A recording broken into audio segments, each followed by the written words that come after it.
Alrighty. We look live. I think we're live, Lise. Awesome. All right. Well, We're live. Thank you, Glenn, for joining me. I just wanted to go live today after what happened yesterday. So thank you so much for coming on with me. Yeah, yesterday was a bit of a disappointment in lots of different ways for me, that it's made me rethink the real estate group about let's talk about real estate. I have now decided there's a strictly no DHEAD policy, right? I want it to be a supportive place where people feel, you know, whether they're not in real estate yet, whether they're a week in real estate, whether they're 20 years in real estate, that they can ask questions and feel supported. I don't want to make light of it, Lise, but now that if there's a no DH policy, can I stay though? Yes, you can. No, because you're supportive and all that sort of stuff. So I'm a supportive DH. See, that's all right. You know what? I don't mind constructive criticism. You know, I don't mind people saying, look, why don't you try it this way or why don't you do this? Oh, here's Stephen. Hi, Stephen. Stephen. Hey guys. eXp. How you doing, Dream Team? Thank you for joining us. Yeah, I was just talking about what happened yesterday and just... well, this is bringing Steve up to date because Steve wasn't part of it. So I was trying to explain to Stephen today what was going on. So Lise was just in the middle of saying what happened yesterday and she's instilled a no DH policy, but that's where you're up to. That's all you've missed, Steve. So do continue. So where I'm coming from, right? And I'm not a victim in this. I don't feel that way at all, but it's just made me draw a line in the sand with a lot of things. You know, I was in hospital a week ago. Yesterday, I felt a little bit better and thought, you know what, I really want to, you know, start, you know, we're starting this with you guys and Glenn and Naomi. And I felt like I could, you know, get out and actually, you know, go like, you know, yes, announce it to the world. You know, this is what we're doing. I was really excited about it. And then the first post was somebody who said, my husband's, you know, business is better than this, and started to promote their business and, you know, all of this sort of stuff. And it was just like, really, you know, I just felt really disrespected and all that sort of stuff, you know. And like I said, I'm not a victim or anything like that. I just couldn't believe what happened. So, you know, if I feel that way in my own group, and I've had that many messages from people to say that, you know, that they haven't felt comfortable about putting, you know, posts in the group and that sort of thing, that if I feel like that, then nah. So I've drawn a line in the sand. If you're not going to be helpful, if you're not going to be supportive, then leave the group, and I'm not going to stand for any of that. So 100%. I agree, Lisa. Stand up for yourself, speak out, tell them. It's not, I say to my staff, if anybody speaks rude to you or is offensive or whatever else, you cut the cord, you tell me, and I'll phone them back and I'll say it's not acceptable. Exactly. Zero tolerance about that shit. It's not going to happen. I mean, the spirit of the group is why I started it like 5 years ago, is for people to ask questions, as I said to Glenn, whether they've been in real estate, you know, that they're not in real estate yet, they've been in real estate a week or 20 years, you know, to be able to ask questions and not be criticised, not be screenshot and then sent into other groups and ridiculed and all that sort of stuff, which, you know, that was happening with me as well. And it's just not on. And I've just, like I said, I've drawn a line in the sand and enough's enough, and I'm not having it anymore. So as I said, I'm not a victim. It's more so that it's made me stronger to go, no, just not on, you know. At least that's the thing. You've got 4,000 odd members. Isn't it interesting how loud 5 people can be? Isn't that fascinating how, like, because we were on the phone yesterday and you were not, let's just say yourself, like you were distraught. Not, and again, I know you're not playing the victim whatsoever, but 4,995 people make you feel great or neutral, meaning they do nothing bad or they do something good.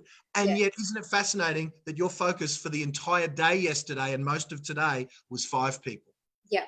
But in saying that, I also want to say thank you to everybody that reached out. You know, I've had so many messages, and a lot of those people said sorry and that they didn't mean it. And you know what? A lot of the things that they said in isolation, as I explained to them, would have been okay. But as soon as I post, I'm still in bed recovering, and I just got bang, bang, bang, bang, bang, bang, bang, bang. And it's like, oh my God, I thought I would have been supportive and happy. And, you know, and then saying about my reputation, about being involved with eXp, that it's smoke and mirrors and that, you know, the marketing was shit and all this sort of stuff. Well, you know what? It worked, guys, and maybe take a lesson from marketing. Curiosity works. You know, how much did it work, Glenn? And so, you know, it worked. If you want to the equivalent to me, Lise, was most of the people that had critique involved, all are business owners or are in real estate, or some are in the support of real estate agents' business. I mean, they own businesses either in the periphery of real estate or real estate businesses. Imagine if we walked down a placard of the main street where their office was with a signboard saying, Reader's Digest Professional said real estate agents suck.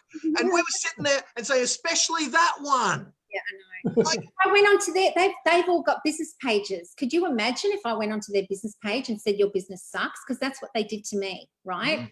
And as I said, I felt very disrespected. I felt ambushed. I felt all that sort of stuff. And I don't want to have to justify anything I put in my group, and I don't want anybody else to have to justify. So anyway, that's the line in the sand. So if that happens again, they can just go, I'll boot them out. I don't care. I'm done.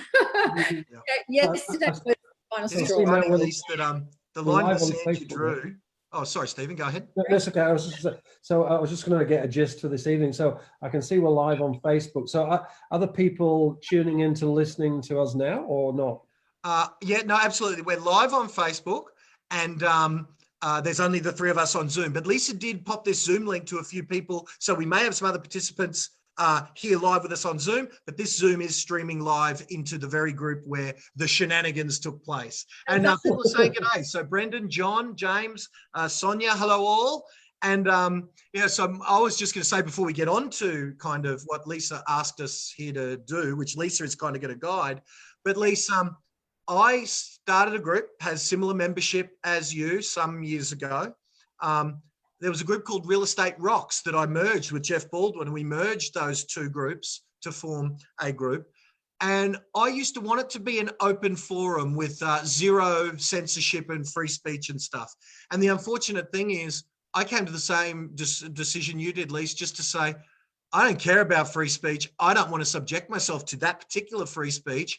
And given that this is kind of my house, I'm going to say no to that. And, it's just you made the same decision, Lise, just a little bit later, because I think many of us just couldn't be bothered putting up with those that somehow get a kick out of the grandstanding, perhaps. I don't know, but, And I mean, like you said, I wanted to be nice and I wanted to give everybody a voice and all that sort of stuff, but it takes its toll, It's like, that's it. If you can't be nice and you've got nothing good to say, then don't say it at all, go somewhere else. So, as I said, yesterday we were accused of smoke and mirrors and not being honest and not being, all of this sort of stuff with the marketing, which all mine was a post to say that I'm involved with you.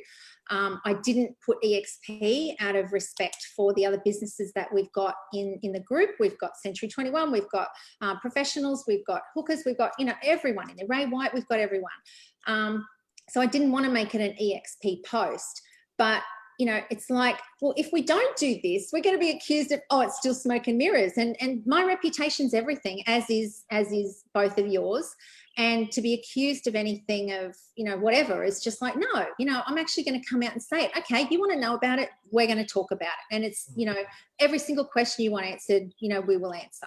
And the thing for me, Lise, the reason that when I put up some ads under the same title, The Future of Real Estate, was I didn't get approval from eXp Corporate to say, welcome to eXp, come. Like, I didn't want to speak for eXp until it was time to speak about because I'm not paid a wage by eXp. I'm not on staff. I'm not on the payroll. I'm a member like you are, Lise, and Stephen is the one that speaks for eXp Corporate. And I didn't speak for eXp Corporate, so I wasn't going to go and make a page called eXp Australia as well. You know what I mean? So I put it out there under my page. And look, and here's the other thing. I love it what you said before, Lise. Maybe take a lesson or two, because right now what we're doing, even in the 2.5 weeks that I've been publicly involved, let's just say fastest growing I've seen in my 20 years in real estate, bar none. And I used to recruit my team. I had a business of my own. I was principal licensee. My job within that was to recruit team members. And Stephen, I'm sure you can speak to, with your history at a corporate level, with the McGrath organisation, with the Remax organisation, with the Coldwell Banker organisation, the largest in the world globally. I'm pretty sure that rarely, if ever, have you seen growth like we've seen in the last even 2 to 3 weeks. It's never happened like this before. And I've represented some really good brands, some international global brands. I always say to people, I'm inundated with people, quality people running big businesses, agents writing big numbers, approaching me saying, I've heard about you, tell me more. Unprecedented, and you echo that. So yeah, exciting times. And I think when you've got exciting stories to tell like that, it's only a matter of time before the naysayers or the competitors they'll come out and attack us. People say, Stephen, you're gonna have a target on your back, so look out. And that's okay. It's not a sell even. It's just, I'm just going to tell you the story about what eXp Australia is, what eXp Global is, and then you make your own mind up. No smoke, no mirrors. There's the truth. That's the story. And you can see we're a publicly listed company valued at $1 billion and share prices of whatever. We don't do that and be so transparent if we've stuff to hide. So go and check us out. Go and check out eXpI. Yeah. Them yesterday actually said, that the business model has got so many more things to offer that you should be promoting it this way, and you should be marketing it this way, and you should be marketing all the tech and all that sort of stuff. Which I thought, okay, tonight we'll go into the tech. It's like you can't say all of that in a post. Mine was just an innocent post to say that I was joining you guys. That's all. Well, 100 comments later, Lise. How's that working for you? Look what you've started now, Lise. Oh, well, here we go. Strap yourself in. Yeah. Isn't it funny, though, that bloody hell, someone has a crack at something. Like, I've been doing this coaching thing since 2009. Lise, we met a couple of years after that. Stephen, I've met you 20 years ago, when you were with the Coldwell Banker organization. But anyone has a crack trying something different. Isn't it funny how everyone wants to tell us how we should do our business their way? I don't know. Anyway, I'm glad they're the minority, guys, because we get to work with those who maybe think a little differently. Last week I got the picture of the penis on my head, and that was on my penis on my head, and then put it on my Facebook group, on my page, and then this week this, so it's like, you've got to have a thick skin in real estate, and lucky I do. But anyway, all right, well, let's get into this smoke and mirrors, like all the things that we're hiding. Yeah, all the hidden cult-like tactics that we've got in plan for them. Hey? Little messages that we're making. All right, so guys, I'm trying to keep up with the comments, so please ask any questions you've got in there, and I will go through them as Lisa and Stephen talk. So I'll try and do that. But do you want to? I suppose let's talk about the highlights. Lisa, what do you want to do? Do you want to talk about the highlights, the most frequently asked questions? Like, which are the bits that you've liked that you'd like kind of me and or Stephen to discuss? Oh, wow. Well, probably the things that have come up in the last couple of days that we've been accused of is, as I said, the smoke and mirrors. I had somebody call me today, which they rang and apologized, and thank you for that apology. But they said to me, so I'll just say some of the things that came up, right? And then we can talk about what it is and what it isn't. We can go through some of the slides. So people said, you and Glenn and Naomi are coaches, and are you going to start to poach our staff and things like that? And I was like, yeah, that's a fair critique. Yeah, it is. But I said, hang on a minute. So not only, did I feel all this other stuff? It's like, so now you're questioning my ethical behavior. If I've got a principal and I'm dealing with them and they're paying me and I'm coaching them, and one of their team members comes to me, then I've got an ethical question, and I consider myself very ethical. And that's the things I think that, that we're going to be instilling in the people that join us is ethics. And, if I feel I need to, and Glenn and I had this discussion today, that we would strongly suggest, if it's the right thing for them, to stay there and suggest that they talk to their principal, because our loyalties are with that principal. Just if she's on, Lise. I don't know if I told you today. I've got to tell you, this is case in point. I cannot believe, because I know we swapped a few messages to this effect today, as I did with Naomi. I don't think she's on, but she may be. And I won't name names and I won't name principals. 10:30 p.m. last night, I was on an expression of interest to what we are doing. Like, she literally was asking all the questions and was on a webinar. And I spent an hour last night, let's say, talking her off the steps. I am working for that office. And based on that credibility that office gave me, I didn't get the credibility. The office entrusted me. I talked her out of it, because she is with an office that is great. So I agree with you 1,000%, Lisa. Now, if that person literally sees the story and insists on leaving, well, that's, again, not our bad. But Our job is to not actively sit there as coaches and at the end of the coaching session and, by the way. No, exactly. No way. It's ridiculous. I've got a $2 million coaching business that'll go to hell if that's the case. Exactly. But people think because they've got this thing in their mind, it's an MLM and we're going to be saying to their staff, want to come for a cup of coffee, buy some Amway or doTERRA or Isogenics, or how about eXp? You know what I mean? That's not what it's about. This is a business model of a real estate system. It's a business in a box where people want to start out by themselves. You know, this is, to me, the people that I've kind of attracted have been the people that have, you know, been in the industry before, and getting back into the industry, or they're starting up again, you know, things like that, or sole traders, or husband and wife team that want a business in a box, and it's affordable. And we can go through the slides about how much it's going to cost and all that sort of stuff. But, you know, you've got that side of the business, which is, you know, as we said, it's a NASDAQ, you know, New York Stock Exchange listed company, right? So you've got that side of it with all the support, which will go into all the tech, all the things that people want us to talk about. Then you've got the other side of the business, which I like, which is an exit strategy for a business person. And we've all got to think like business people. We're business people, whether, you know, whether you're working for someone or you're a principal of an office, you're a business person. You've got to think like a business person.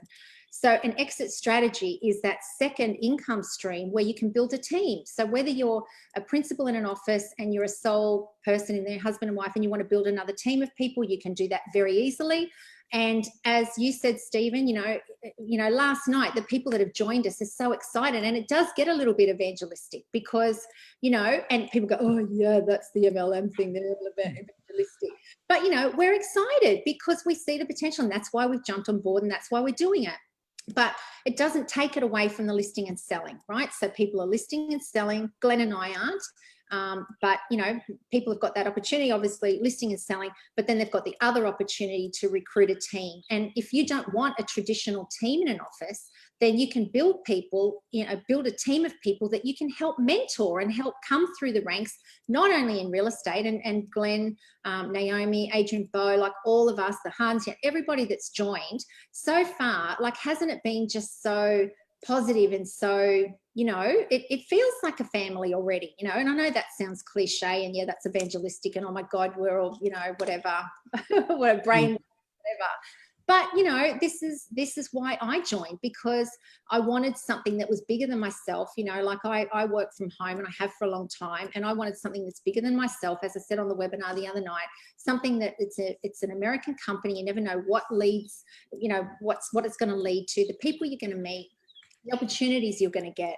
And that's what I like about it. So, you know, we're building teams underneath us, and I can't wait to help support people, you know, for training and how they can build a team of people and have a secondary income where, you know, if they decide to stop listing and selling real estate, that they've got that secondary income that they can still build on. So that's what I like about it. Okay. So that's smoke and mirrors. If people want to call it MLM, they want to call it whatever, you know, that's what it is. You know, there's probably 5 things though on top of that, Lisa, and that's the thing. And by the way, now we've got Trina has just said, host disabled participant screen sharing. Can you let me share my screen, Lisa? I don't know how to do that. You just go screen share, don't you? Yeah, but you've got to let me. So you've got to right click on the participants and then go to the 3 dots. Seriously? Yeah, sorry. So hit on participants, click on the 3 dots, and it'll say allow screen sharing. Sorry? Allow the host if you wanted. Okay, just do host, and then you can go back to me. Okay, cool. So now I can screen share. And it doesn't do anything different. It's just, there you go. But this is the first slide, the first comment that Trina has said. I can feel you brainwashing me already. That's coming from the from the slides. Yeah. I like it. All right. So, Lisa, the way I looked at it, let's go through the kind of the highlights one by one, and then let's talk about them. So, no, I won't talk about stupid me. Well, the first thing, this was what got me, is the question was this that was asked of me. If you knew Netflix was coming and you owned a Blockbuster, so you knew that this curve was on the way and you were the incumbent player, what would you do? That got me. Because then I started to look for what constituted these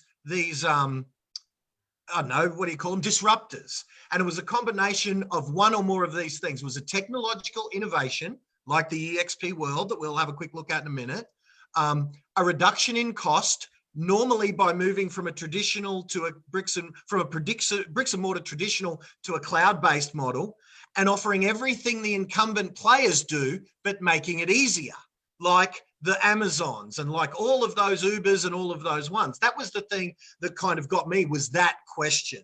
So then when I saw this curve of their agent growth, and this was where I started looking at this particular brand, it's not really a brand, but this particular model was in 2017, 2018.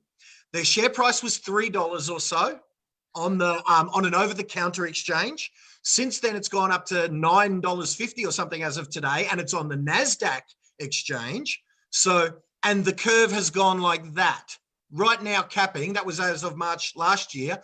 As of now, it's approaching 30,000 agents. And so does that curve look in any way familiar? And now here we are in Australia, right here. We've ironed out all the kinks, and that's what Stephen and his team has been doing for the last year. And we're now, as of 3 weeks ago, sort of taking it a little bit more public than it's been. And this is about to occur. So that's certainly what attracted me. And well, Lisa, let me just play this video. I don't know if you've got the world open. You may do, but this is what I mean by the technology play. So if you just go to where so this is their world. This is their office, right? You become a little avatar and you go around in training rooms and auditoriums and your IT department, your tech department, your training rooms, like your entire office is all done in this world. You know, there's a pirate ship, they have fireworks display, and there's a bit too much fun in here for me, Stephen, I must say. A bit too much soccer playing and carrying on, I will say that. There's not, you know, there's a lot of work going on, but there's cafes for socializing, training rooms, meeting rooms, offices, just everything that an office provides, and then some, they've put up on the cloud and allow you to digitally build this entire, well, it's more like a university campus than it is a real estate office, you know?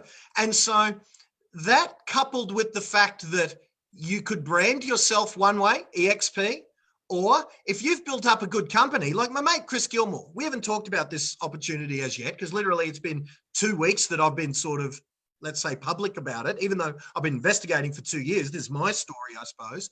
But there's no way Chris Gilmore is going to walk away and go to eXp. So he has the ability to keep his brand. So you've got the choice. You could go with a big international corporate. You would go with your own brand in association with, or one of the amazing innovations is with only subtle variants to the eXp plan, you can keep your company in its entirety and with a few variations. So I suppose, you know, that let's speak now, I suppose, to that first thing, you know, while we've got Stephen on, with regards to technical innovation. You know, Stephen, you're the one who's been sort of doing this and getting this vehicle detailed up and ready for the big race. And literally, you know, that big race, it feels like, even though I sort of thought of a couple of weeks ago as a bit of a soft launch, just to see, well, try telling that to these maniacs that have been jumping all over us, which is wonderful. I love it. But you've been polishing up the vehicle, bud. So give us your take on the technological innovations as opposed to, I suppose, what we have all been used to in real estate. Okay. Well, there's two elements to it. There's the tools and services which an agent needs every day of the week. So the backbone to that technological platform is Agent Box.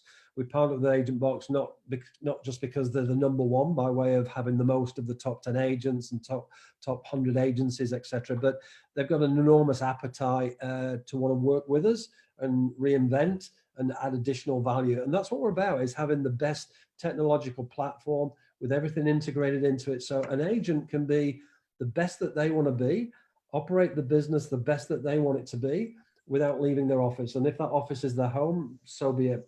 The second element of the technology platform is World, which you've seen. And most people, when they first see it, they go, whoa.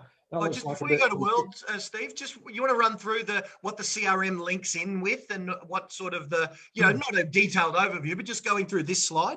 Yeah, so you can see this slide here, Agent Box being in the center. So I call it the backbone of the technology stack that we have. And as you can see, right around the periphery of the Agent Box, you've got all these other services, whether it's Campaign Track, our website, realestate.com.au. It communicates with G Suite, so Google Suite, for those of you who know it. CallLogic, it communicates and talks to your Office 365 programs. Real estate forms, so all of the forms for each of the 5 states we operate within are all embedded. So if I'm in WA, it's going to pre-populate a form in WA's legal document, pre-populated with the property address, et cetera, et cetera. So that's where the work's been, and there'll be more coming. There'll be other orbits or other planets that will come around that central Agent Box system in the middle. So we've got one of those on a state-by-state basis, which means it pre-populates on a state-by-state level. The world bit that you were referring to before, this bit here, maybe shows it a bit more graphically. As you said, it's designed to be there for when you want it to be there. So it's not forcing people down a track right now to say, you don't need an office anymore, close your office, save all this money. However, what I am going to tell you is it may give you some things to think about. So when the time is right, you may say, do I need an office anymore? And we're already having those conversations without us reaching out. People are already talking to me and saying, Stephen, I've got an office. I've got 18 staff in it. I know you guys are around. I know you've got some technology platform that might help me. Tell me about it. So yeah, it's there to serve the needs of the agents, not just to force and push technology down business owners' throats or agents' throats. But the whole thing that you've seen there, the village, it wasn't just designed by programmers.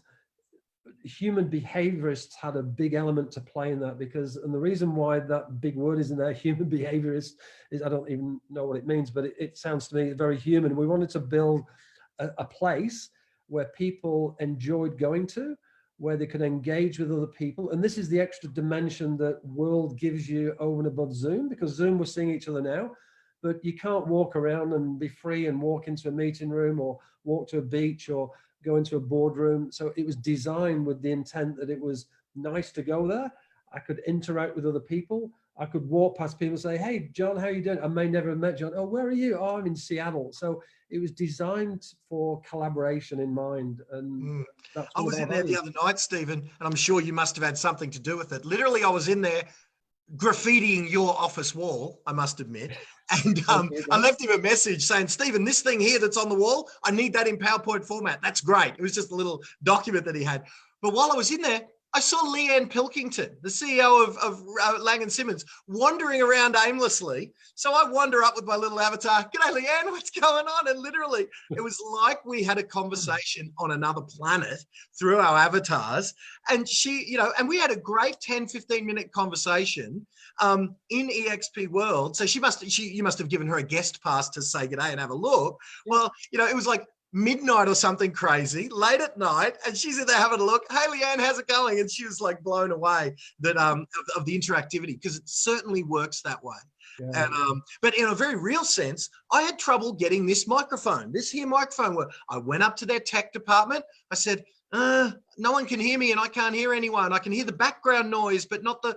She talked me through clicking a few buttons, boom. Now, how often, if I was in an office, would have I had to wait for the tech guy to be available? Oh, bring your laptop, him whinge about it and how no one appreciates him and all of that sort of thing. She was there like on call for me to just click here, blah, blah, blah. So it's pretty cool. They're walking their talk, mate. That's what I like. Yeah, and that was Leanne. Leanne did have one comment, and I had to smile because those of you who know Leanne well will get this. She said, Stephen, I've got to put some input into the avatar wardrobe. The avatar wardrobe could do with some upgrading. So I think whether she was referring to Louis Vuitton bags or Gucci or whatever, I don't know. I take a point, but with technology, you know, we can do this stuff. I think I said you today. Here was Naomi. Naomi looks good in a little black dress. Exactly. So I mean, she is. Look at that. Wow. the thing with the EXP world too is we've got to think about who's coming through the ranks. You know, like my son thinks EXP world's the greatest thing in the whole world. He's 13, but you know, we've got younger ones coming through that's their life. They're used to being on virtual reality. They're used to being on those sorts of things, and they love it. You know, so it's a place where you can actually sit down, and you know, you've got your avatar. You can actually sit down in an auditorium. You can watch somebody up on the stage speaking. You know, you can feel like you're part of something bigger, because it does get lonely running your own business. So it's a way where they've, like you said, human behaviorists have gone, well, how can we make people feel that they've got company, that they're not alone? So anytime, you know, you've opened up a new office, you don't know anyone, you can sit next to somebody from Texas and say, hey, how you going? How do you get listings? You know, not get, you know, annihilated in a Facebook group. You know, you can just ask someone. I tell you, they love the Aussies on there. Oh my God. If there's any single lads on there, just go in there and say, g'day, you will be mobbed. Yeah, it's kind of, it's pretty cool. I don't know if I told you, we have a shareholder summit every year, and usually there's 3,000 or 4,000 people that descend on Orlando. This year, of course, we couldn't have it because of what's going on. So what did we do? We built our virtual conference center inside eXp World. And I'm not kidding, when I first saw it, I thought, wow, this is like landing in Darling Harbour Convention Centre in Sydney with an exhibition hall with booths. I don't know if you went in there last week, but it meant that we could run our international shareholder summit in World. So we were logging in as avatars. If you didn't want to get up in the middle of the night, that's okay. You can watch the recorded version day after. So we run our whole 3-day summit out of World without having to get on a plane. No, it was phenomenal. And it was a similar experience to this. I sent to you today, Glenn, as well, this is the latest. So we could be having this Zoom call now, face to face, but we could be having it in World, so that the next iteration of World is we could be in a boardroom or one of our conference centers, and we could be FaceTiming on one of the screens. So this is right up your alley, where, you know, your webinars of the future could well be held in World, on screen as we're doing now in the auditorium, but with the avatars sat listening, participating. So yeah, exciting. And that was just a release today. So within days or the next week or so, we'll have access to that sort of new technology. Awesome. As you can see, Lisa's in here. So I could go to her. There you go. I don't know if you guys can see this. Yep. But see how it's just walking me to wherever Lisa is? So there's Lisa in her red dress. Can you guys see this? Is that coming through? Yeah, no, I can see it fine. So there's Lisa, the blonde bombshell. But what Stephen's talking about is if you go to, now, is that summit still on, Stephen? Is the building still there? I think it might have been. I need to check. I was talking about it. It happened 2 weeks ago.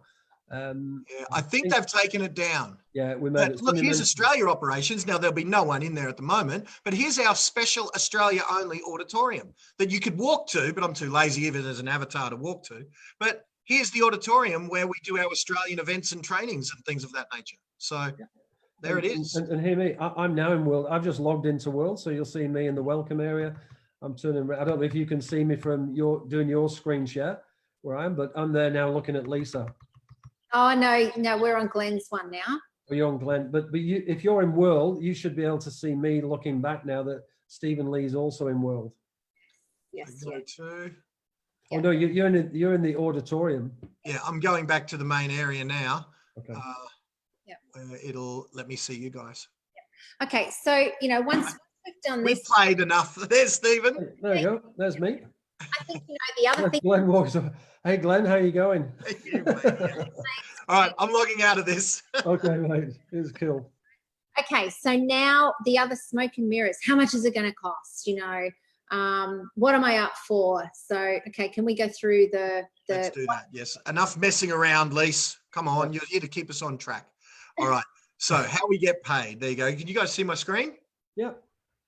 All right, so the quick version is, and I'll get Stephen to explain this a little more in depth, but the quick version is 70-30 com split on your first 100,000 GCI, 100% thereafter, and there's no limit to that. So if you're doing 2 million GCI or 800,000 GCI, you're on a 70-30 split for your first 100,000 and then 100% split thereafter.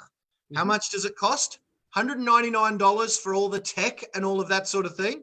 Sure, it's $199 to start you up, and that's to get your photos taken. Steve's got a suite of about $600 worth of stuff for your initial startup. So, but $199 a month, and then $250 per sale for the trust accounting and the admin of your contracts. And that's it. There's all the hidden fees. No desk fees, no royalties, no franchise, nothing. That's it. Sorry, Lise.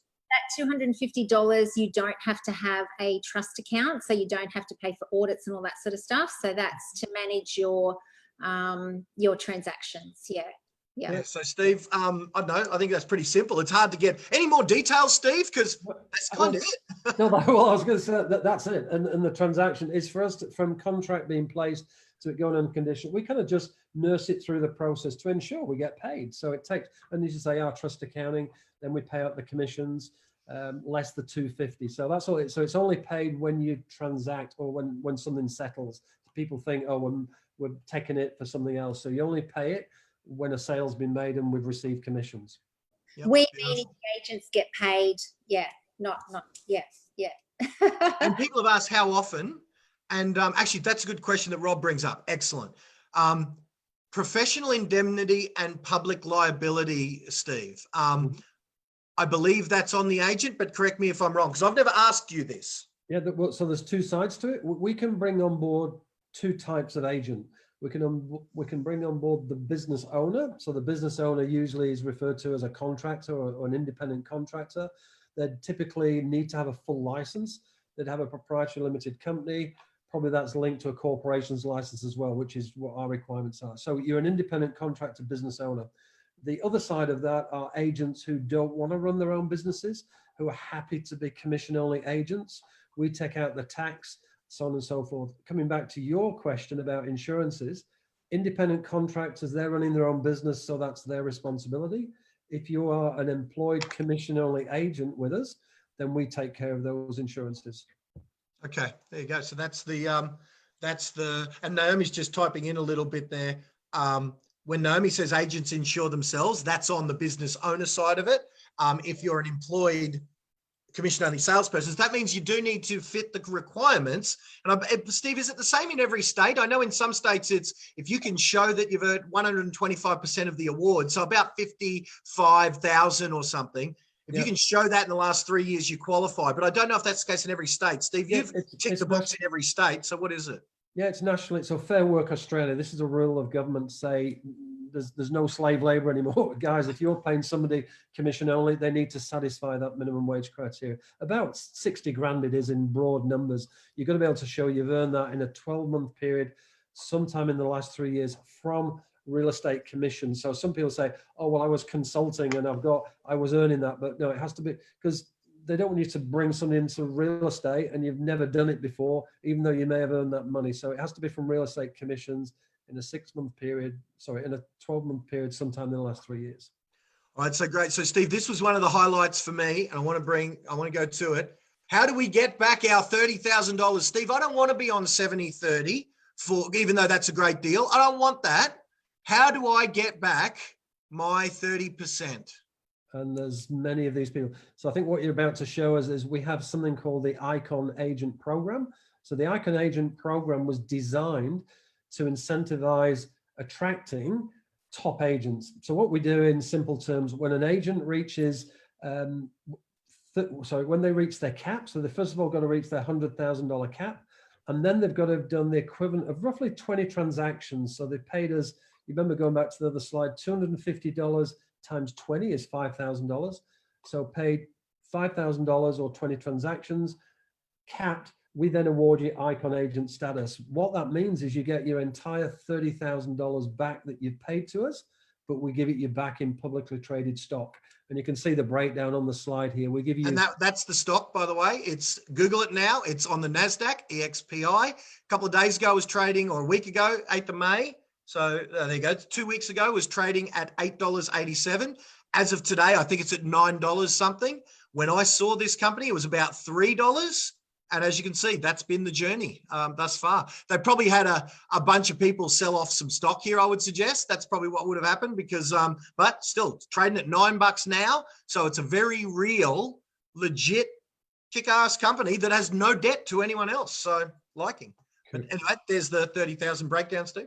Correct. Yep. So that's how you get it back. So 17,500 of it is paid back to you in stock. There is a 3-year vesting period, but after that 3-year vesting period, you can cash it in and take your chips or keep hold of it, because you might see it's encouraging stock and it's growing, so keep hold of it. There's another 7,500 paid to you. That's got a 2-year vesting period. A couple of conditions there. We call them cultural requirements, which really means we want Icon agents to share back with the broader eXp family their gifts. So whether that's around, writing books, blogs, social media, prestige property sales, whatever it is, we ask agents to give back a little bit. And it's usually about half hour a month in some way, shape or form. And then the balance of that money's there. $5,000 is paid in 2 chunks, basically for attending 2 amazing conferences each year, one in Florida and the other one in Las Vegas. And then we give you back $2,500. Effectively, we're paying for your flights, because we give you that back in stock with no vesting period, so you can cash that in straight away and you've got your flights back. Yeah, that's the Icon program. The cultural requirements, Steve, because I asked Stephen about this today. What exactly do cultural requirements mean? Does that mean just not be an idiot? And fair enough, there's that.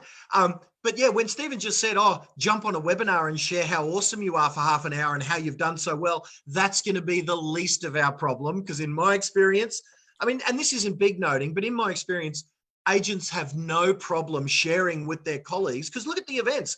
Many of the events that I run, including Eric doesn't pay those speakers to go and run the largest conference. Now, sure, they pay their keynote headliners, because you have to do that. Sure, Arnold Schwarzenegger, when he comes and speaks at mine or whatever, yeah, you got to pay them a big chunk of change. But the agents often donate their time.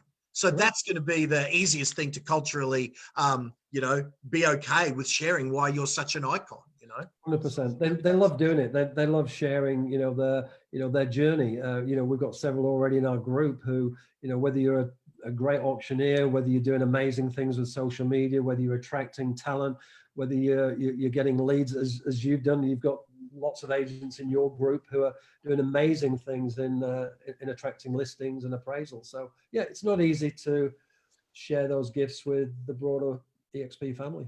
Yeah, so these are the sorts of people, again, that have already joined. So Adrian Bowe, Lisa B, of course, there's us, Andrew G. Some of you guys know these people who've spoken on my seminar stages before.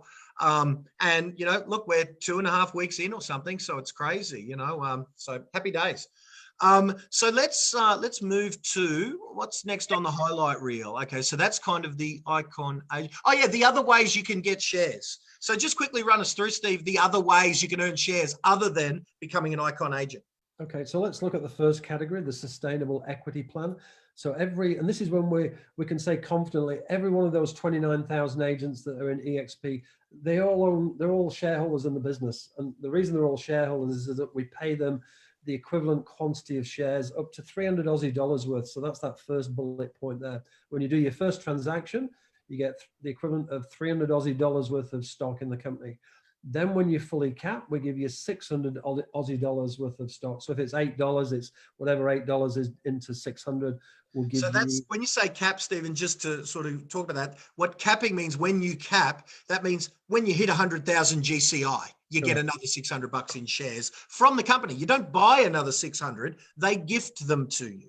Correct. And then the third element to that is when you sponsor people or introduce people to the business and they join, when they do their first transaction, you get another $600 worth of shares. It was asked of me the other day, is that for everybody in your whole group? It's in your first level. So when you bring people on board, it's in their first year. When they do their first transaction, you get the 600 Aussie dollars worth of stock. But that can amount to a lot. If you've got 10, 20, 30 agents you brought on board in the first year, you're going to get that times $600 worth of stock. So again, it's a thank you for helping us grow the business. Then we've talked about the Icon Agent Award of $30,000.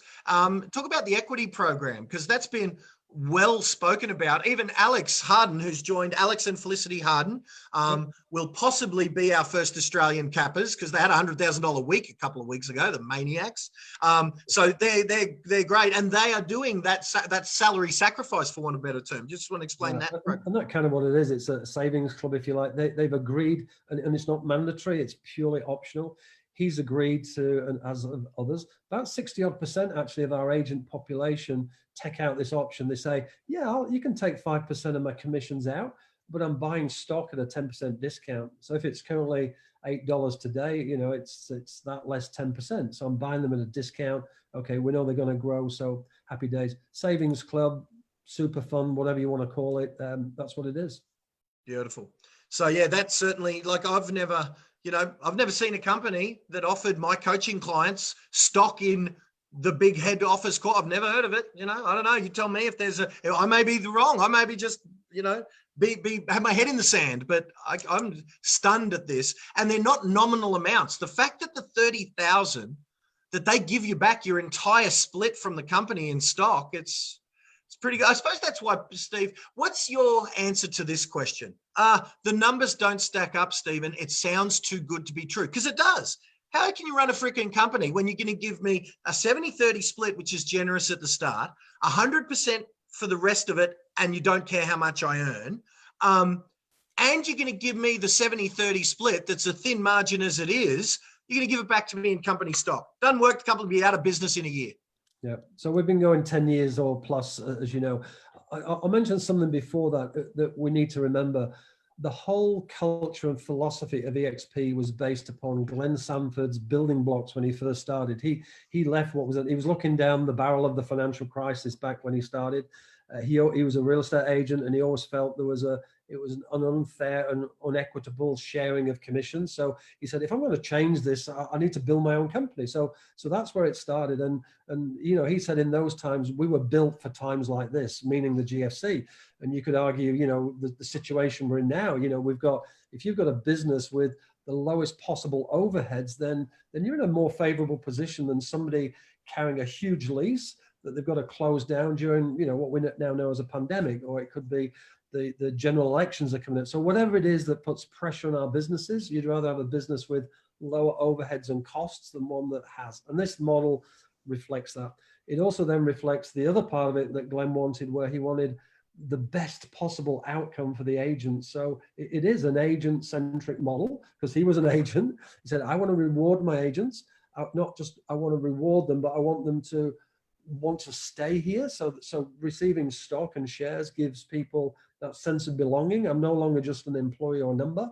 I'm a shareholder in this business. So he built those fundamental core pieces as he built the business to say, I want people to be happy. I want them to keep the majority of the commission. And hey, out of the company dollar that we collect, we're prepared to give some of that back. So it does look overly generous, but it's the over generous nature of it that's attracted nearly 30,000 agents. Yeah.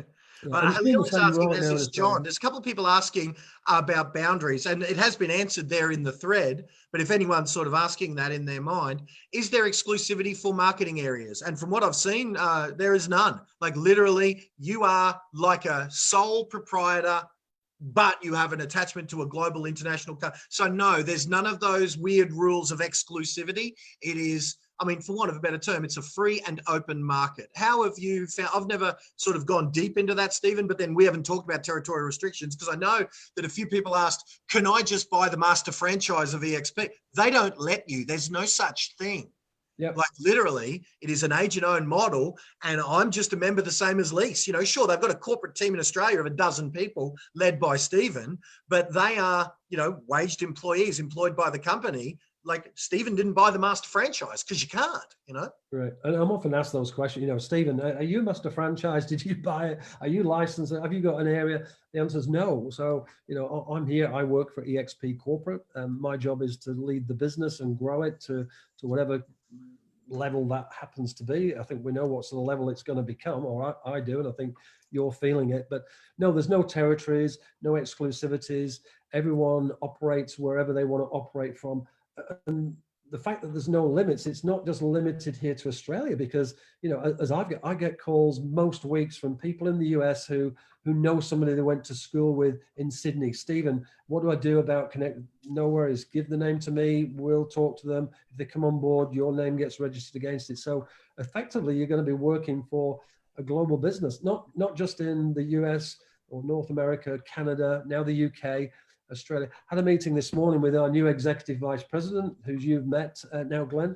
he was telling me some amazing stories about, and I probably shouldn't mention the territory, but it's a pretty large continent around the world, and they're looking at bringing on board 3 large brokerages with 1,700 agents.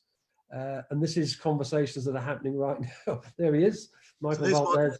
Yeah, Michael Valdez, ex-Realogy, you know, the biggest real estate brand owner in the world, and you can see the array of brands. He's left them, having spent 12 years with them, to become our executive vice president of international. So whilst people are contracting, other agencies are slowing down growth. Here we're investing in an executive vice president of global. So he's heading up that, and he listed through, you know, 5 or 6 countries where he's not just got a pin in the map, that these are where conversations are happening right now, because these conversations, some of them have been happening for the last few years, but we've not been ready.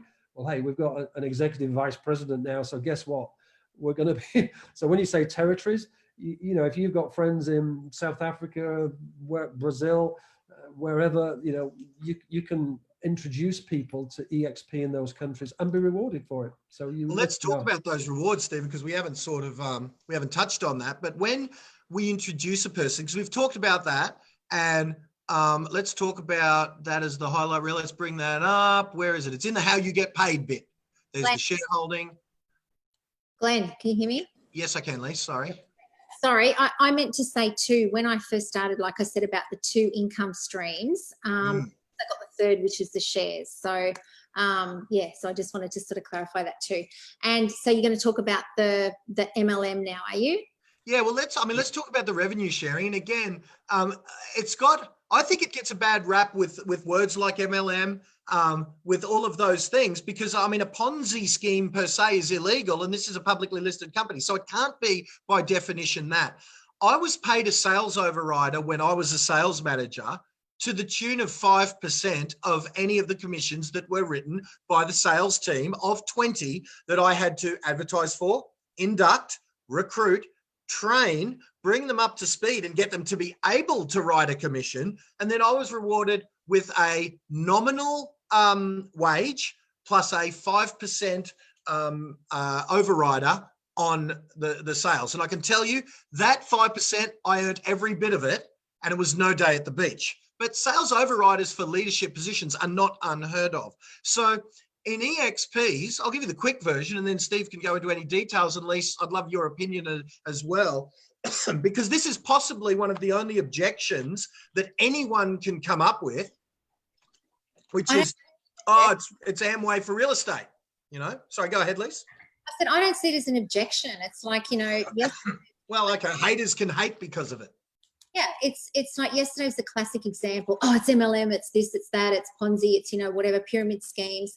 And, you know, and I didn't want to, you know, tonight I was expecting it to say, oh, how come you're not talking about MLM first, or you're not talking about that first? You know, it's a progression. We wanted to do what everybody suggested and talk about the tech and talk about what it costs and all that sort of stuff. So this isn't, you know, this is not what eXp is about this. It's not about this. It is about everything else. So this is a byproduct of the opportunities that you have, as well as the shares. It's a business in a box, as I said, in an affordable way, but this is just another side. So we weren't, you know, there was no, you know, idea of putting this last or anything like that, you know, preempting what some people may say. See, I'm even starting to think about what people are going to bloody say, you know? Yeah, we got to stop this, Lisa. I'm guilty of it as well. I'm a big sook that hates public ridicule. I hate it.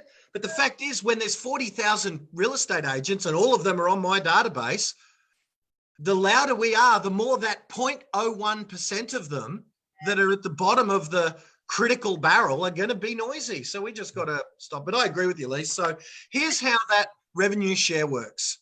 Agents at eXp receive residual income, meaning this doesn't just happen once. This happens every year annually.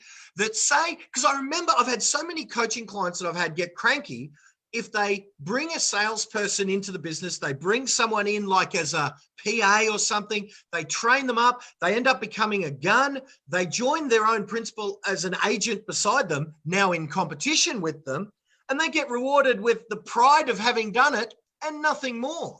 So in this case, no matter how it is that you introduce an agent to eXp, out of that $30,000 that the company gets, they gift you with $3,500 of those dollars. and it's paid by company commission. It does not reduce the agent's commission. It is literally a gift that eXp can pay to us because it saves them from having to do what every other brand does to recruit.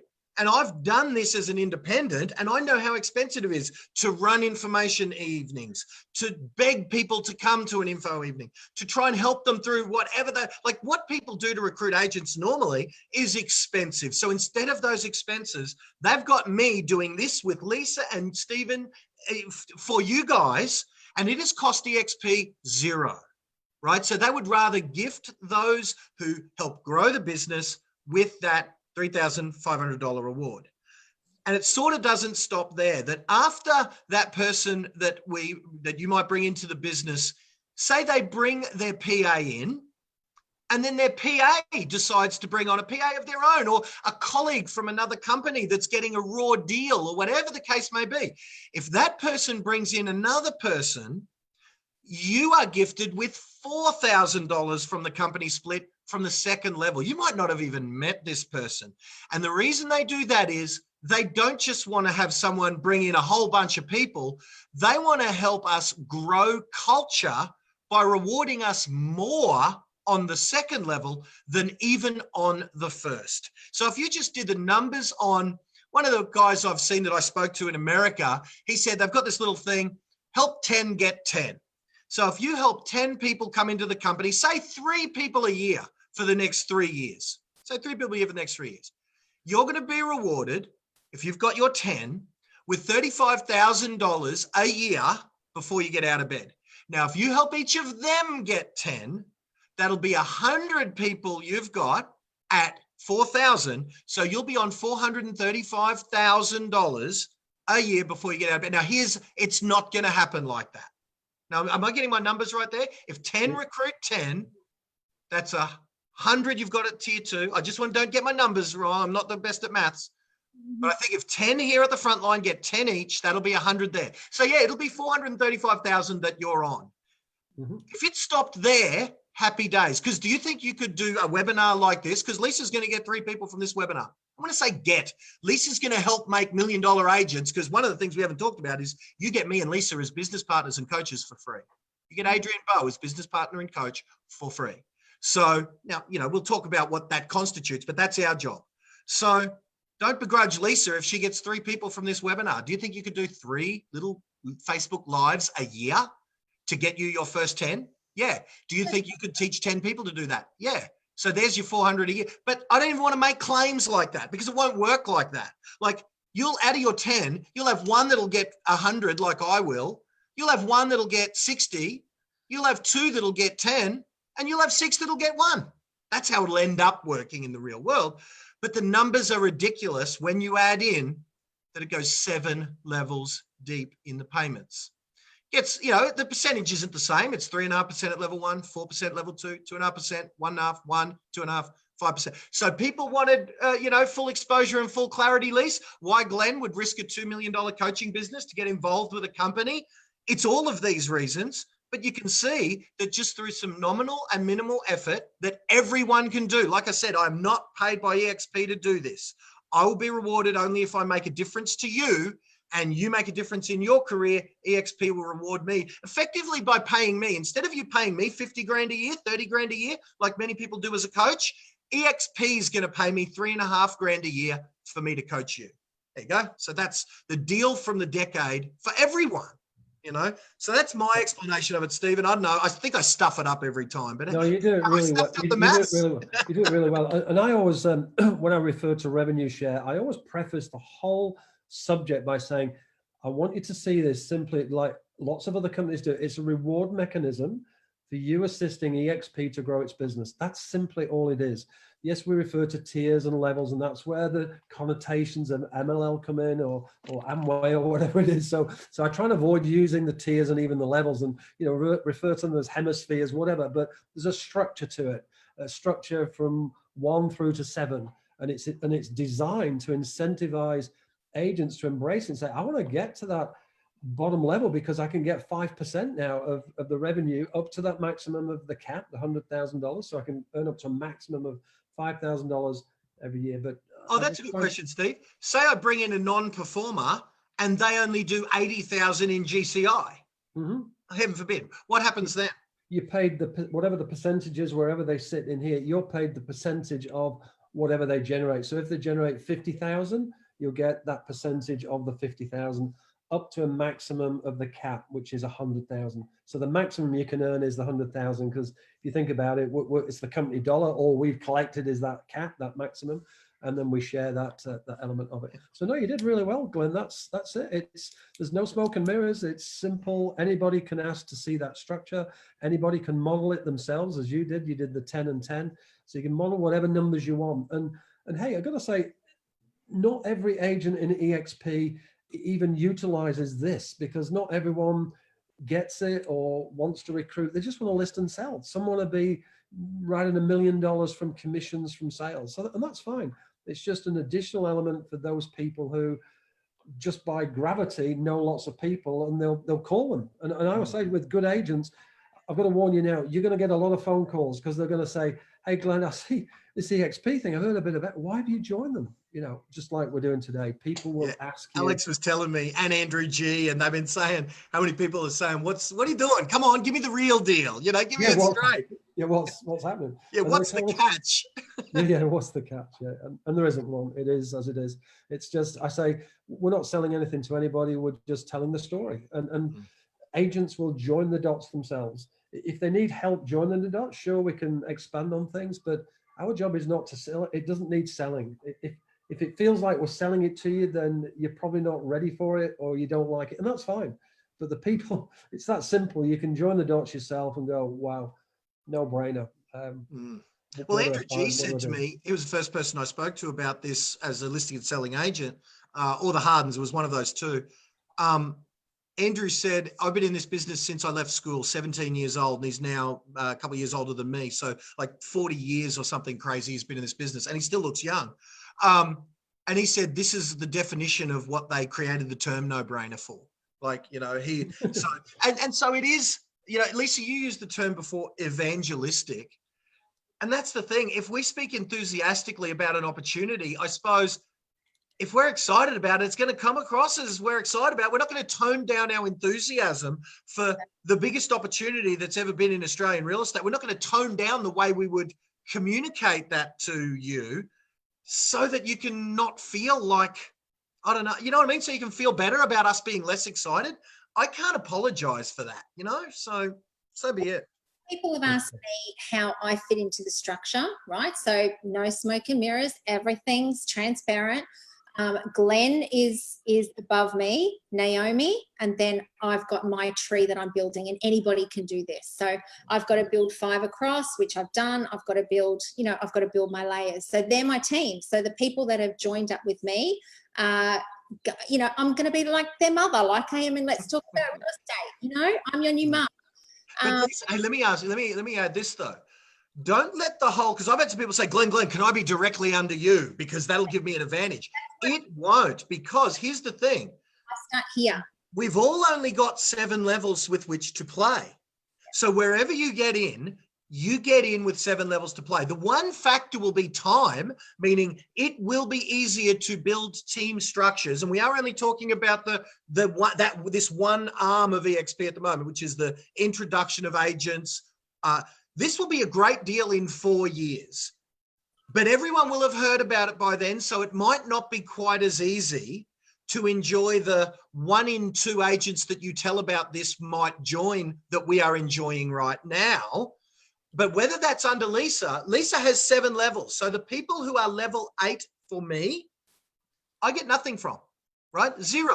Lisa gets remunerated for that level because it's her level 6 or whatever the case. You know what I'm saying? So there is no advantage as to where you fit in the tree. The only advantage is you getting in, telling the story a little bit. The story, as Stephen said, does not need much hyping or salesmanship. Just tell the story. Chuck them on one of the weekly talks that Stephen or I does that sort of just says, hey, this is the deal. We want to jump on. Everyone's pretty cool. No one's going to, I tell you, when I've got 80 people that I've got on a waiting list for me to talk to. I've so far spoken to 35 of them.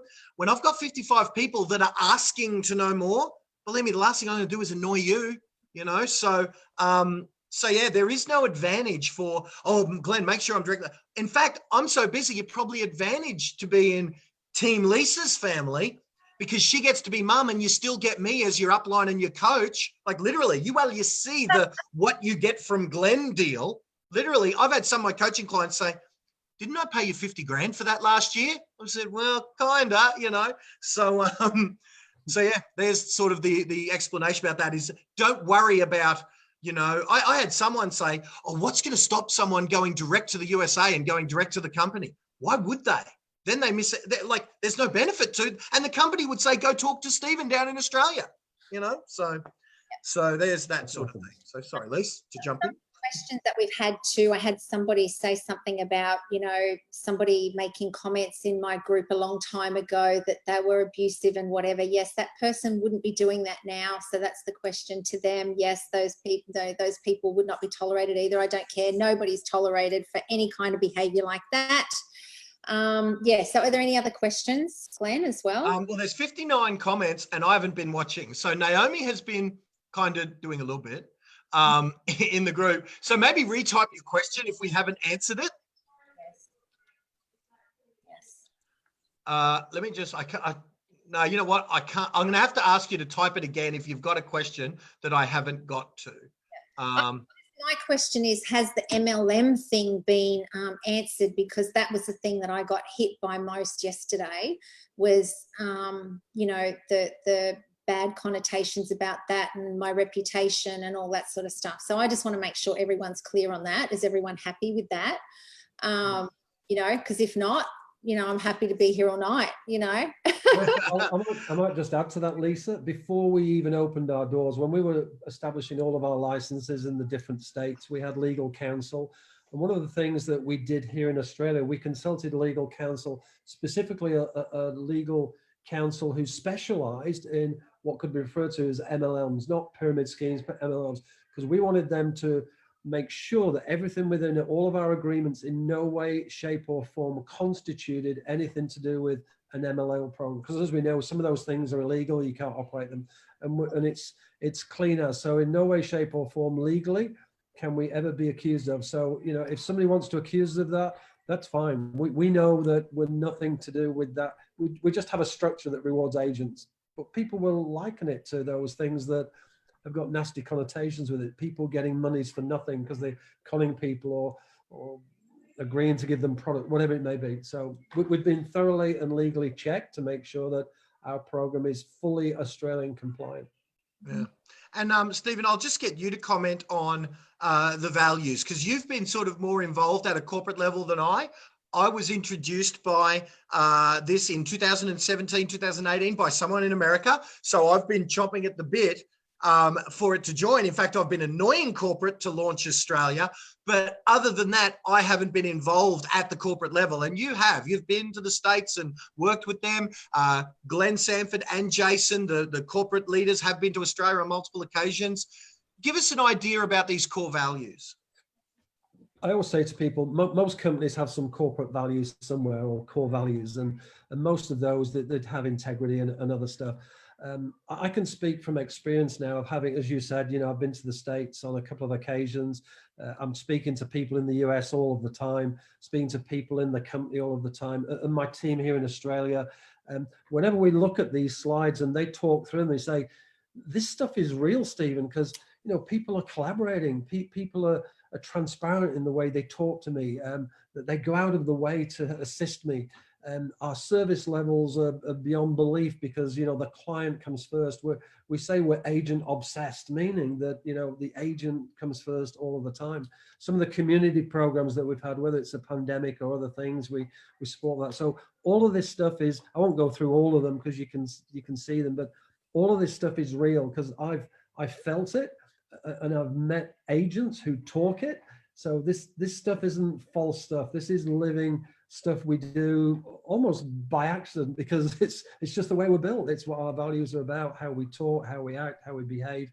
And we try and be pretty nimble as well and keep reinventing the wheel. As I said about that technology before in World, we keep pushing the boundaries of technology to make sure it's always serving us, but more importantly, our agents. So Yeah, really, well, that's one really thing I would speak to. I saw it firsthand that there was a tweak that was made to the REA world. There was a pretty major decision that if you tried to say to any of the major corporates, hey, can you fundamentally change the way you deal with your online policies with regards to realestate.com?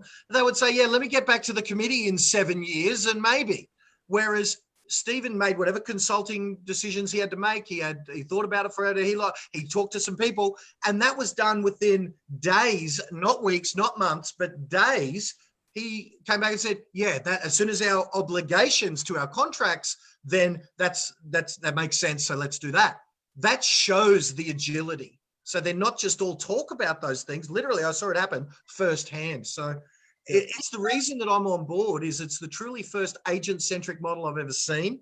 And I can't see a reason that other than I'll make less money because eXp will pay me for your bill and I'll have to coach you for nothing. Fair call. But it's the reason that I'm not closing up shop on my coaching business, but over time I'll be, I suppose, slowly but surely being a little more selective with who I coach outside of these walls.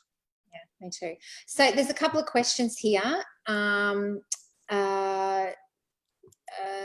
How would it work with the practicality of moving to a team of agents? So somebody, this is somebody who's in New Zealand. So we're not in New Zealand yet, but we are coming there. Am I allowed to say that? Anyway. Yeah, we are. Okay. Well, it's inevitable that it'll be someday, but I don't know how soon that someday is. Anyway, so how does it work if there's a principal and transitioning to a team of agents? Is that too longer question, or will we? No, it's not. In fact, we were on a call just this afternoon. We won't say who it is with exactly that scenario. So it's a current franchised office with team members. And the comment I made is that there's two types of conversation we have. So agent to agent, that's pretty straightforward. You know, that they're attracted to the high commission splits or the stock or whatever.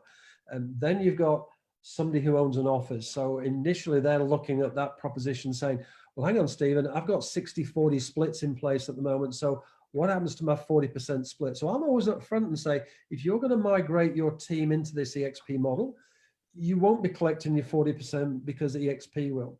However, if you're playing the long game, not the short game, you'll be able to recruit far more people on the eXp model. And therefore, what will happen in time is our program that rewards you for attracting talent will overtake whatever it was you were getting as margins before. And the other big upside is that you won't be doing all the heavy lifting of managing a team of 10 or 15 or 20 people because eXp will be doing that. So, but Steve, now you just said though, you said you won't be getting the 60-40 split because eXp will, but not really. The agents will. Sorry, the agents will be getting the lion's share of that. Not you. eXp will be doing a lot of that. Everyone's share is going to go down. Everyone's split is going to go down, except the agents. Correct. Well, the agent split is going to go up. What I meant to say is that the principal of that office, the split he's been used to receiving, will go down because we're now paying more of that to the agent. Yeah, but correct. Those other things that why you would consider this is that you consider, well, is this a more robust model looking into the future? So if somebody were telling me that, you know, Netflix is coming, I'd be saying, well, I think I own 5 Blockbuster stores, so maybe I should be considering what this thing is. So that's one argument. And I told a story to the people this morning. There's one of the biggest independent real estate companies in Arizona. They have 900 agents. It took them 10 years to get to 900. They've joined us, and within 12 months, they've now increased that by another 1,000 agents. So why did they join us? Because they've now got a bigger value proposition that's far more attractive to far more agents. So they've gone from 900 in 10 years to now 1,900 within another year and a bit. So that's the power of the proposition. I suppose also think about this, Stephen, that 60-40 split to a principal, fine, but there isn't a principal alive that gets all of that 40%. I mean, how much expenses will they not have to pay?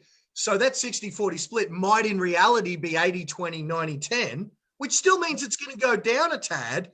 But if it's in favor of having, say there was a team we might have been speaking to 10 agents. Say there was 10 agents in a team. Now there's 10 people out there with eyeballs aggressively, not passively, or in some cases, not at all. Some agents don't want you to recruit into your company because that just gives them someone else to compete against. Now they will have 10 eyeballs out there aggressively and proactively looking to expand your team because it actually expands their team. Correct. You know? So, yeah, I'll just add that.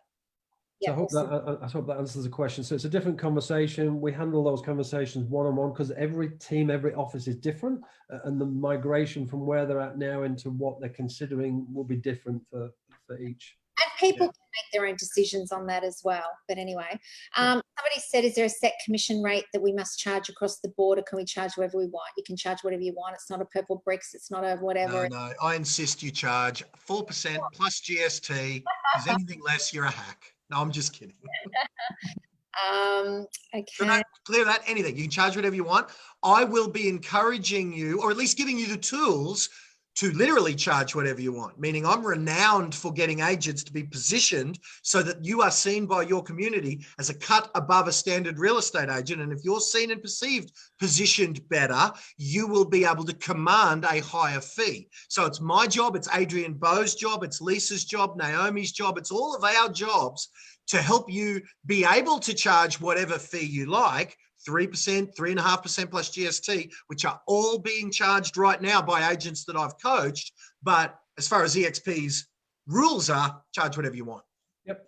Say hello to Leanne Pilkington. She's on. We were just Leanne on. We were talking about you before, Leanne, how we ran into each other late at night in eXp world for an online date in eXp world. trying to change the avatars to have Louis Vuitton bags and shoes and all that stuff. So somebody else has asked, what's the benefit of joining as a business? Do you mean as a proprietary limited company, or I'm not sure what they mean by that's probably the same question as we asked before. Yeah, okay. Yes, okay. Let me just see if there's any other questions. Oh, here's the question, Steve, that how many times have you gotten this? Because I've gotten it 10 times in the last week. What does eXp stand for? Okay. It doesn't stand, we needed a name that we could register and trademark. So this is going back to Glenn. Glenn's been asked the question when he was over here. So they were looking at different names and a lot had been registered. eXp hadn't, so we could trademark it and register it. And then further, the story goes, well, when they started to look at those 3 letters in the dictionary, and I say most of them, not all, but most of them all have positive connotations, exponential, expert, so on and so forth. So that's the brief story, but it was really around trademarking and having a unique name that couldn't be copied. That's not as sexy an answer as they wanted, is it, Steve? I know. Well, I'll have to make something up that's sexy. Yeah, they wanted the explosive xylophone performance center. All right, so that question that I asked before actually got cut off. So it's, what is the benefit of joining as a company with a license instead of a commission-only agent? So I guess it depends. If you want to, well, there's 2 sets here. If you want to be a business owner, you want to be a business owner. And if you want to be a business owner, we know that, you know, if you take financial advice, there can be tax benefits, so on and so forth. So I think that's one of the reasons you might consider it. So you're in control of that business. If you're a commission only agent, well, yeah, we deduct your tax out, we deduct your superannuation out of that. And also, if you've got your full license in a company, but you're fairly new in real estate in some states, it would circumnavigate the minimum wage ruling, which may prevent us from bringing on board as a commission only agent because you don't meet the criteria. But if you've got your own business, we could bring you on board. So I guess that might be another advantage. Yeah. And we do have some connections. If you want to talk to Lisa, we've got a great guy who can, for similar costs that some of the other providers charge you for a license to sit in a classroom for 6 months, we've got a guy who can really do that quickly. I got my full license through them because I know that many of you came through the REIQ when I was a licensing coach there. So it's funnily enough, I'm pretty sure I met him when I was at the REIQ as a student of mine. He was my teacher to get me my full license back with this new entity. So suffice to say, he marked me very easily. But yeah, we've got a great connection that will hold your hand through the full licensing process, fast track it, not make you sit in a classroom for 6 months and figure it all out. So talk to Lisa about that. That's good. So is there anything else that people threw at me yesterday. Let me think. Yeah, you wanted full disclosure, you lot. Oh, I did get one. Someone sooking that they're saying that people were behind a fake bullying profile like Hilton D. Gold. I can swear to you on my children's lives, I've been accused of being Hilton Gold so many times.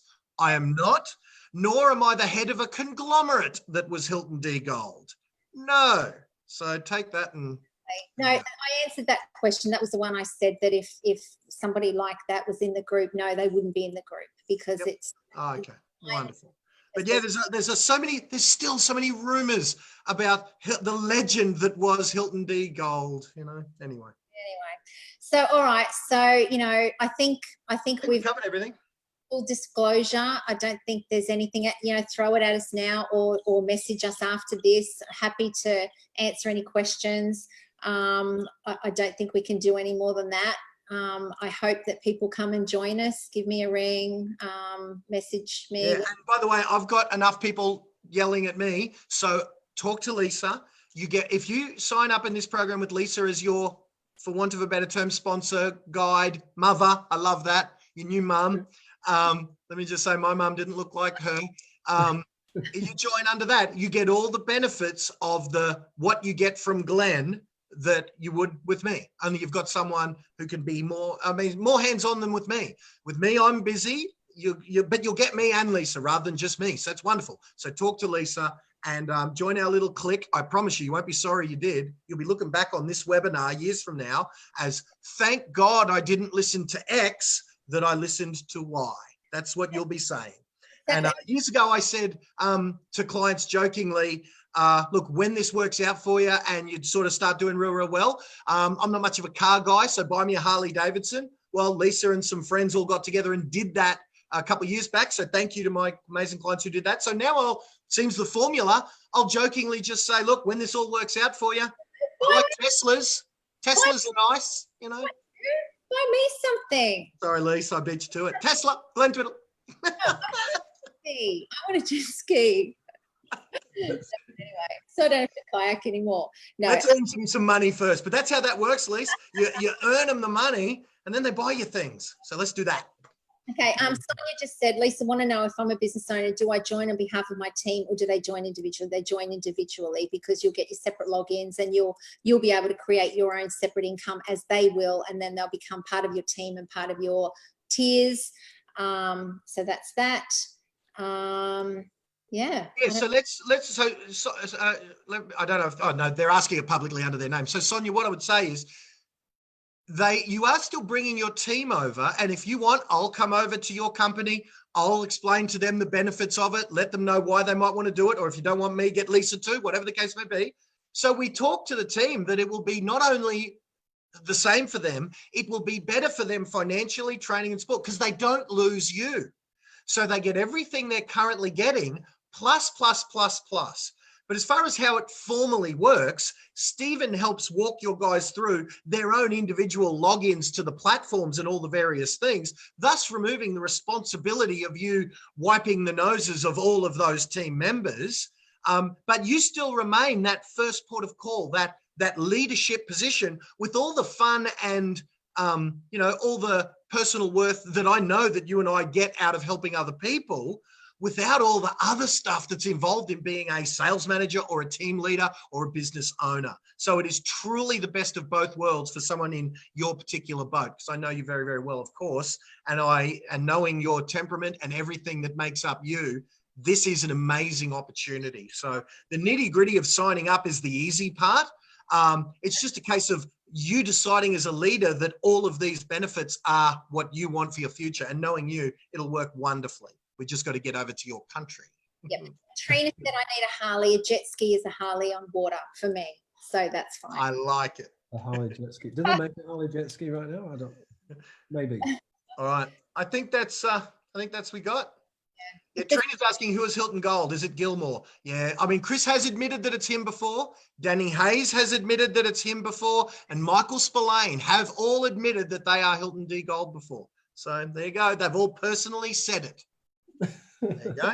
Well, I think that's all we can do, you know, and hopefully my reputation's still intact and people aren't saying things, you know, like she's part of this, you know, Ponzi scheme or something.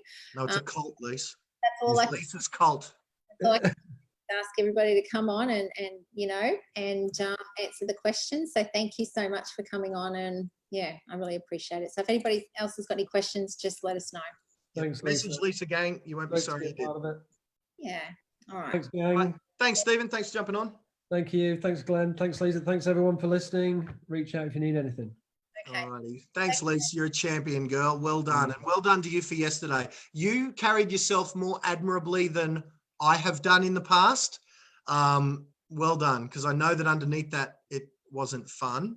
And I know it hasn't been fun when I've been the brunt of some stuff. So you carried yourself freaking beyond amazing. So well done to you. Thank you.